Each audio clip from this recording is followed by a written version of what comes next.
Okay, so today we're in section 10.2, special pairs of angles, page 479.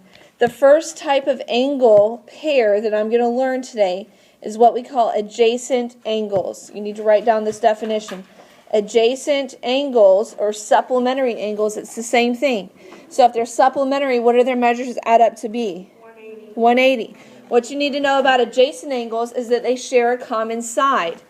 Okay, well, what do I mean by side? They lie on the same line. Okay, so I'm looking specifically for two angles that lie on the same line. So you see this angle this line that's cutting through, angles 1 and 2. Do you agree they lie on the same line? Okay, they share a common side. So angles 1 and 2 are what I call adjacent supplementary angles because they're going to add up to be 180. All right? Okay, so you need to write down the definition. So now we're going to identify the pairs of adjacent supplementary angles. Well, we already identified the first pair. What's the first pair? 180. Angles 1 and 2. Okay, so I'd say angle 1 and angle 2. That's how you would write it. You need to write it in your notes exactly that way. What's another pair of angles that lie on the same line and share a common side? 3 and 4. Okay. Angle 3 and angle 4. What's another pair, Larry? 1 and 4. Angles 1 and 4. What's another pair? One more. Okay, and 3 and 2, or 2 and 3. It doesn't matter which way you write it.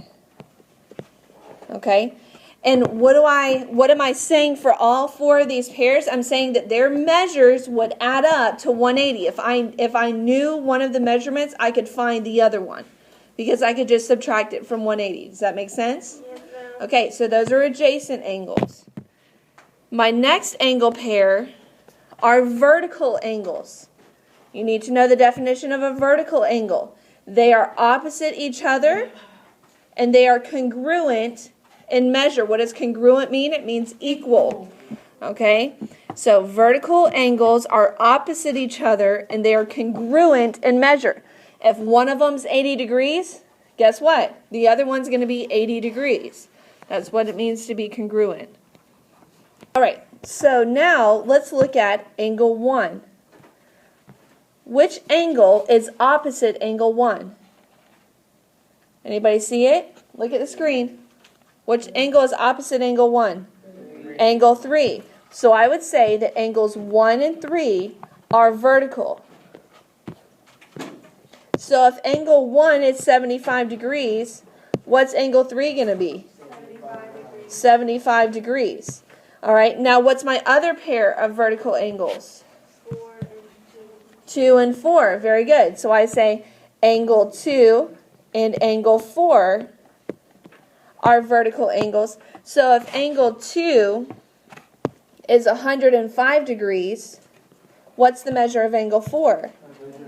105 degrees. Now look how this ties together. We said in the last example that angles 1 and 4 were adjacent, correct? Because they share the common side. What does 75 and 105 add up to be 180? Okay, so you're going to notice, guys, especially when we're starting to pull it all together, it all fits together. Okay, vertical angles, adjacent angles, they're all going to fit together and they're all going to work the same way. Does that make sense? Okay, hopefully you see that connection. All right, so last but not least, corresponding angles. Corresponding angles are located in the same position on two different parallel lines. They have to be parallel. So if they're not, then this whole corresponding angles rule does not work. And if they're in the same position on two different parallel lines, they are what? Congruent. Okay, so write down that definition. Okay, so let's look at our two sets of intersecting angles. I've got this set and I've got this set. Okay, let's start with angle 1. Angle 1 is in the top left section of this of this intersection, correct? So which angle in my bottom intersection is located in the exact same spot? Angle 5. So I would say that angle 1 and angle 5 are corresponding. Okay, that's one pair of corresponding angles. All right. What about 2 and 6? Okay, what's another pair? That's what I was about to ask. Okay, 2 and 6, because do you agree they're both in the top right section on each intersecting point? Angle 2 and angle 6. Does somebody else see one? 7 and 3. 3 and 7. 4 and 8. And 4 and 8. All right, so let's see if we can pull this all together. So if angle 1 was, say, 91 degrees, what would the measure of angle 5 be? 91 degrees. 91 degrees. Why? Well, no. What's that? What's the type of angle that we just learned? Because they're corresponding. Okay? If angle 5 is 91 degrees, what is the measure of angle 8? 81. 91. What is the measure of angle 8? Angle 8. What type of angle is angle 8 to angle 5? It's one of the three we just learned. It's a vertical. Vertical, it's opposite. So if angle 5 is 91, angle 8 is 91 because it's vertical. If angle 8 is 91, what is angle 6? What type of angle is it? It's adjacent. Very good. So if it's adjacent, what do they have to add up to be? 180. So what do I do to find the measure of the other angle? Subtract it, and I get 89 degrees. You see how we're doing it? You see how we're piecing it together? If angle 6, try to follow along, is 89 degrees, what is angle 7 going to be? 89 degrees. Why? Because they're vertical. They're vertical. Okay? What all pulls together, that's what I'm trying to show you, that it all kind of ties together.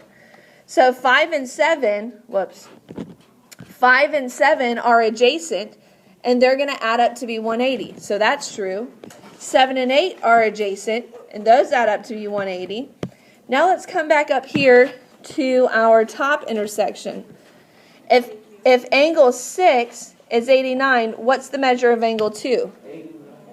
89. And what is its relation to angle 6? It's a corresponding angle. It's in the same position. Okay? If angle 2 is 89, what's angle 3? 89. Why? Because it's vertical. If angle 3 is 89, what's angle 4? 91. Why? How is it related to 3? It is adjacent. It's adjacent. You guys got better as we kind of moved through that. But basically, they all tie together. Adjacent, vertical, and corresponding. And if you know one angle measure, you can find all the rest of them. All right? And if you understand that, that's everything you need to know for section 10.2.